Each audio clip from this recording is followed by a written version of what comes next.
So our next one is the New England Patriots. This was my team to overhaul here. The New England Patriots with $128 million. I tell you what, that was fun money to spend. I had a good time building up this roster. I'm going to get started with someone who just seems like a Patriot to me. This seems like an old school Patriot to me. Nick Bolton, linebacker from the Kansas City Chiefs, multiple, champion. I think it'd be cool just to see him go from the Chiefs, the current dynasty, to try to start a new dynasty with the New England Patriots. I think that'd be cool to see. I'm thinking Teddy Bruschi. Mike Vrabel, by the way, the new coach there, was a linebacker. You better believe he wants his captain, green dot linebacker here. I think Nick Bolton is the big signing for the Patriots. They have a leader now on defense. Christian Gonzalez over there. I get a couple pieces back there, and I think you're starting to cook with Nick Bolton. Do you like it? Yeah, Bolton anywhere. I love Bolton anywhere. He can play. Know, right? He can play for the Raiders. Where does he not fit? Yeah, he fits everywhere. He's young, and if Vrabel can sell him on, hey, this defense isn't, and that defense isn't that bad. That defense is not that bad. Like that, they have pieces there. I think Bentley's the other middle linebacker there. So those two kind of thumpers there. Yeah, I put him in the middle. And Vrabel's always had a tough guy defense, and Bolton is a tough guy. So yeah, it's a great fit. And the next one here, literally whatever he wants, whatever you want, dude, come over here and play with us. Yep, that's a beauty of New England Patriots this year. Is they have so much space, they can do whatever they want, and it was a lot of fun. My next signing here is a tackle, Alaric Johnson from the LA Rams. Another guy the Rams just going to say, see ya. Don't do well much on this team.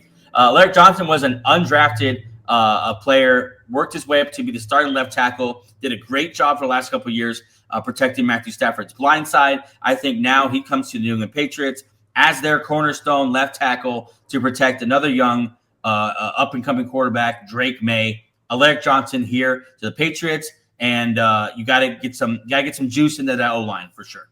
Yeah, he's better than what they had last year. Besides Oman whatever the hell his name is, big number 71.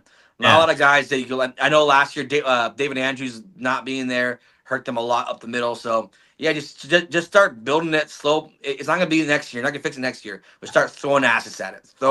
And this is a very good tackle. So yeah. And not on this list. There's a lot of guards available, not only in free agency but also the draft. So you could, I think, some smaller pieces as well. But there's so many big pieces that you can add. I didn't have room for them on my list. The next one is go right to the other side of the line and throw every bit of money you have at Milton Williams. Bring Milton Williams into town. Now you've done the same thing that you've done for your offense with the cornerstone of Alaric Johnson. Now you have that on the defensive side with Milton Williams, the Philadelphia Eagles. I'm starting to think the guy's just going to be priced out for the Eagles. I think someone's going to back up the Brinks truck for him. Projected here for $336. I think he blows that out of the water. I think D tackles get paid. And I think Milton Williams is going to be paid. He's by far the best as far as like age. He's 25 years old.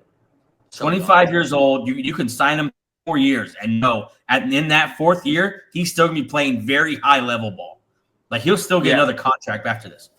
Yeah, and one offseason, you've gotten two cornerstones, Nick Bolton and Milton Williams, both 24, 25 years old, both in their prime or about to be in their prime, which is crazy.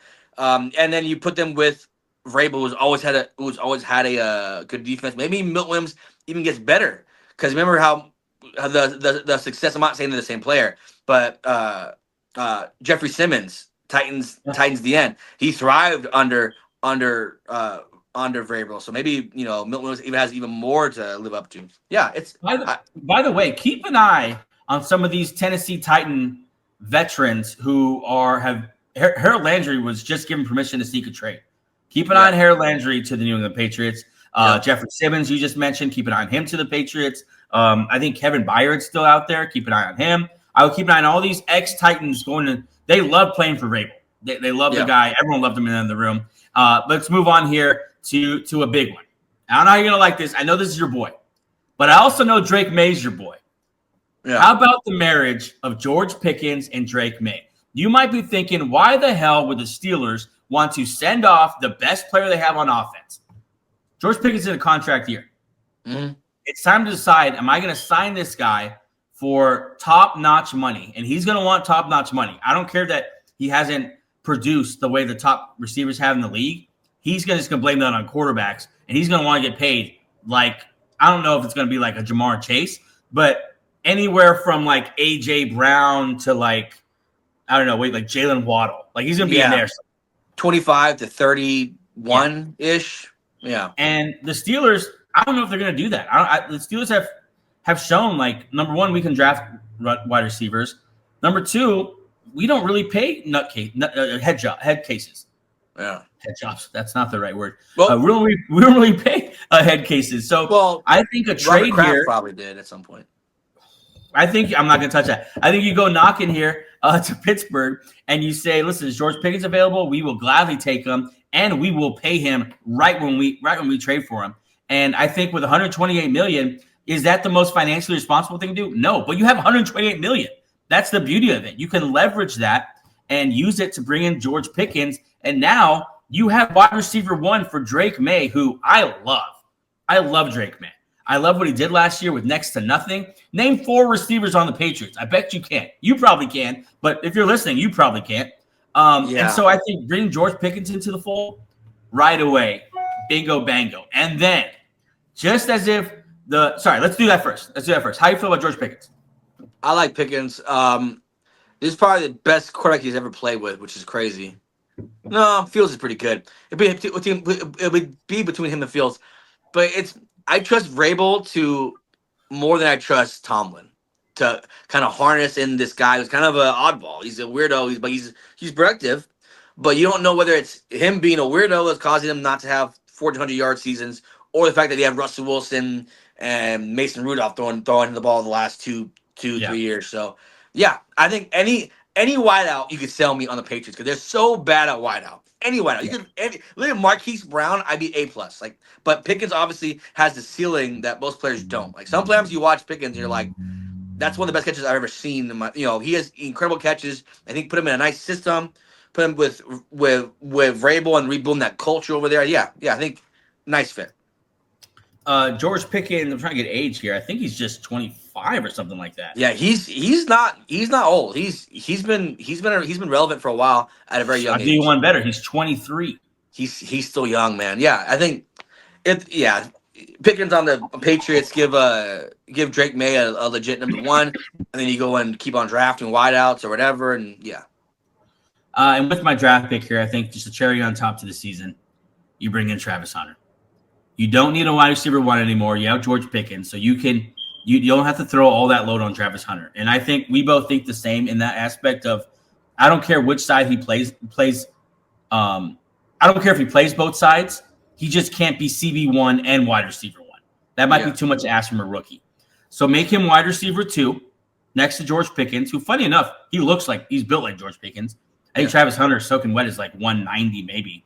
But obviously he plays with great strength. He's a great wide receiver. I think Mel Kiper said if he was just a wide receiver, he would be wide receiver 1 in this year's draft.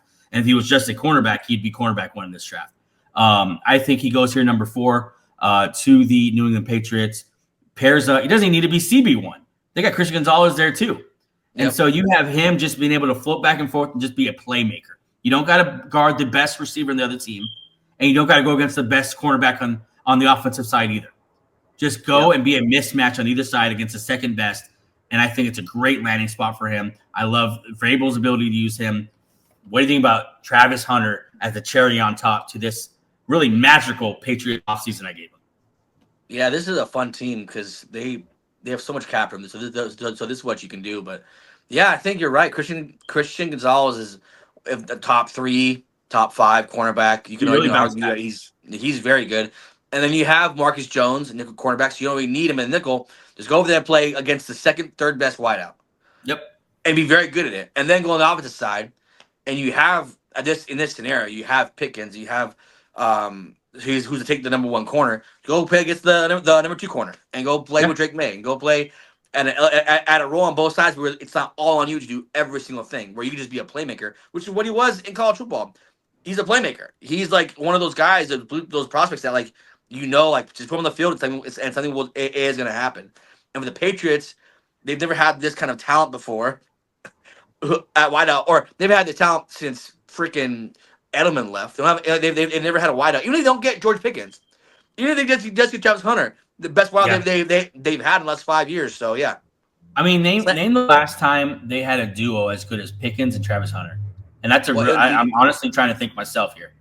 it'd be like Who was Randy Edelman. Moss's running mate? It was Edelman? Welker, and then you had Welker. like the Amendola. What's it called? The Amendola. Wow, I forgot his name. Brandon Cooks. Edelman, Brandon Cooks era. But then they had Gronk sprinkled in there, So they've been weird about pass catchers, Another trade candidate that I originally had in this spot here, but they have tight ends. I think a sneaky trade candidate for any team that needs a tight end, Dallas Goedert. Dallas Goedert is now older than Zach Ertz was when the Eagles let him go. And so it definitely could happen. He has a $12 million cap hit next year for the Eagles. I almost put Dallas Goedert here, and I would have if they didn't have Hunter. Yeah. But a lot of fun. Thank you for giving me the Patriots. I had an amazing time. All right, that wraps up for the New England Patriots. I think if they have this kind of offseason with Mike Vrabel, number one, they're one of the most hyped teams going into this next season. And I think they are a contender for a division here. I think they're giving the Bills a run for their money. And, I think they're immediately better than the Dolphins and the Jets with this kind of offseason. Patriots, I hope they just go for it like this. Maybe not these guys. I just hope they have this mentality of we're going to go throw money at elite players this offseason and build around Drake May.